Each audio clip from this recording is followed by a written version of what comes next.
Now then, with a new coalition spat, it seems, every week, it might feel like the general election is just a few weeks away. In actual fact, as we all know, it's not until May 2015.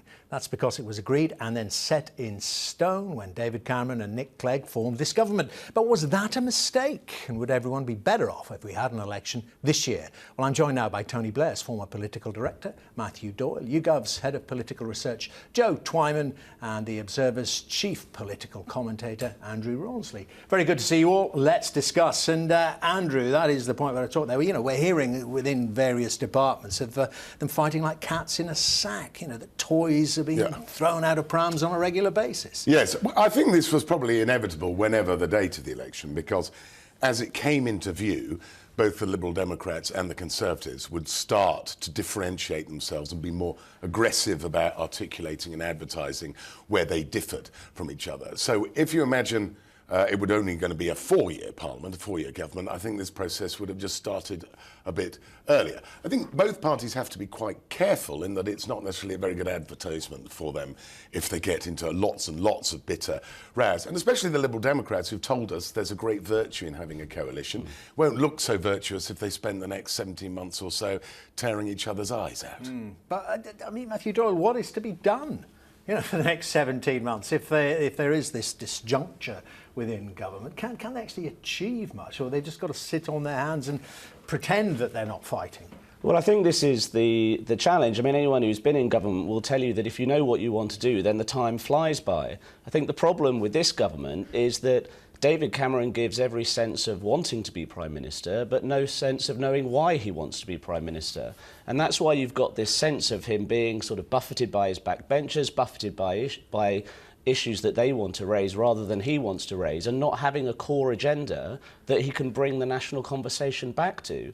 And that's partly why I think the next 16 months will feel like we're treading water. I mean, Joe, you know, on the polling, what do the public think of the current state of the coalition? They quite liked it when it was formed, didn't they? Obviously a novelty. Yeah, I mean, it really depends on which party you support, and if you're Conservative or Lib Dem supporter, unsurprisingly, you're pretty keen on the coalition government. And even amongst those supporters, around about 2/3 of those supporters think that they're working together quite well. If you go back to before the election, we tested a whole host of different forms of constitutional reform, and actually fixed-term parliaments were the only change that more than half the electorate supported, and so it's definitely a popular move, and it plays into simplicity, which is something that the public likes, and they don't like the idea of the government of the day, if you like, having this advantage of being able to call when they want it. So they didn't like the idea of, I mean, effectively, if the government didn't had control of when they call the election, well, it's an unfair race. You get the old cut-and-run budget, don't you, and off you go. And also the idea, you know, it's not a fair race when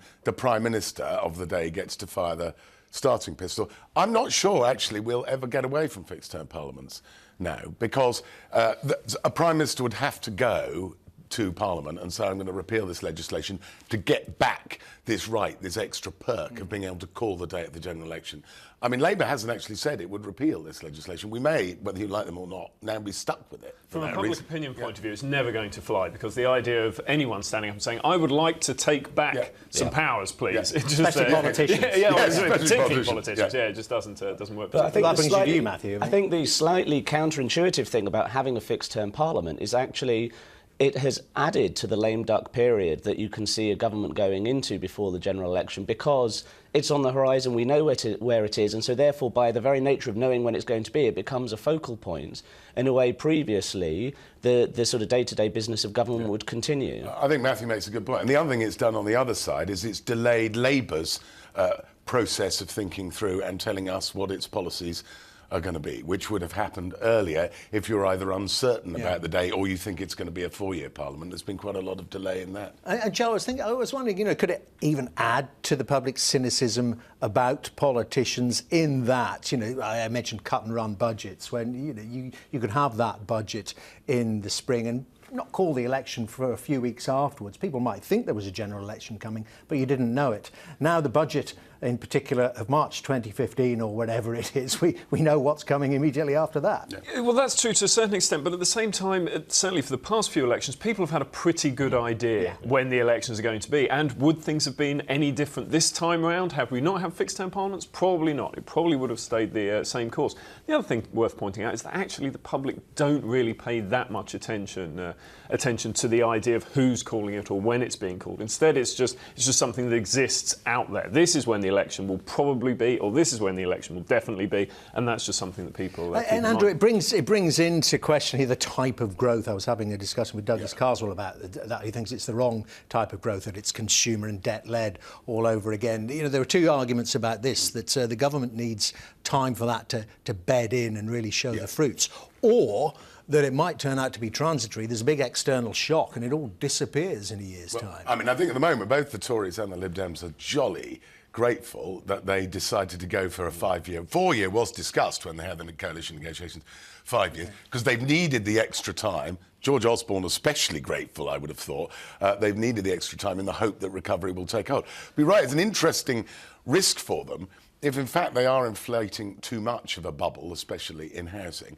One thing they don't want to happen is interest rates to start going up again before the next general election. So if they've overdone the bubble, their timing will be slightly out. And they must be conscious of the mistake that Gordon Brown made, which was having the opportunity to call an election before the vast majority of, if you like, the bad news had begun, and not taking it. And so that must be playing on their minds. They don't want to be stuck with economic troubles jumping all over their back in the run-up to another election. But at the moment, I think if you asked any of them, they'd say, we're really glad it's not going to be an election in May of this year, the way things stand at the moment. But the biggest risk for both of the governing parties is underestimating the public in all of this. I mean, if they think that the public is going to sort of fall for a whole series of symbolic rows that the two parties have, I mean, I think this is one of the times where the politicians need to give the public more credit. They kind of know what's going on, and they either will buy into the Liberal Democrat narrative that this was done because it was necessary, or they will see it as an exercise that hasn't worked. I mean, what do you personally think, knowing more about the inside? I mean, do you think it is being done for cosmetic reasons? We want to show, particularly from the Lib Dem side, we want to show our supporters that there is differentiation already taking place, or don't they just burst out, don't they, due to frustration? But you can either do one of two things. You can either make the argument that this is necessary, it's in the national interest, this is what voters wanted at the last election, or you can go for the approach of basically saying all the horrible things that the Tories are doing, and some of them you've managed to round the corners on them, at least they would claim. You know, you can't do both. You can't do both. Well, I think they will end up doing both, partly because some of it is genuine. I think, especially on Europe, Tories and Lib Dems clearly disagree. Some of it is a bit stagey. It's a bit like American wrestling. Some people say, you know, they're smashing into each other, but nobody's really hurt at the end. Oh, no. Tell me Santa isn't next. I mean, Andrew, you know about the inside. I mean, particularly when it comes to, let's say, party conference time, isn't some of that agreed in advance? Don't Nick Clegg and David Cameron sit down and, OK, we'll allow you lot to say that, and you can bash me over this, and we'll bash you over that? I think there's school meals. There's certainly in the early days, yes, carry on with the wrestling metaphor, you know, there'd be the pile driver and the slam, but it would all been secretly choreographed beforehand. I think more and more, talking to people on both sides, there are actually genuinely quite a lot of bitterness creeping in, because there is now more ambushing and more attacks that weren't expected and are really getting quite serious occasionally. You know, Lib Dems saying the Tories didn't warn us they were going to do that, and vice versa. But that comes back to the fundamental that I think even the sort of majority Tory party of the government is giving the sense that it has run out of steam. So therefore, there isn't even something constructive for the two parties to spark off each other for. That's why you're seeing the rows over things like Europe and immigration and so on, in the absence of a substantive debate about, you know, schools or health or public services. And that's very politically damaging, isn't it, Joe? If you seem to have run out of steam, run out of ideas, you're rudderless. Yeah, absolutely. People like strong, visionary politicians, even if they perhaps don't think that any are. They also like united parties, and they like the coalition government to be effective. But at the same time, the Lib Dems have to be careful, because they can't be too close to one party or the other, given that the polling is pointing to, at the moment, a very close result in 2015.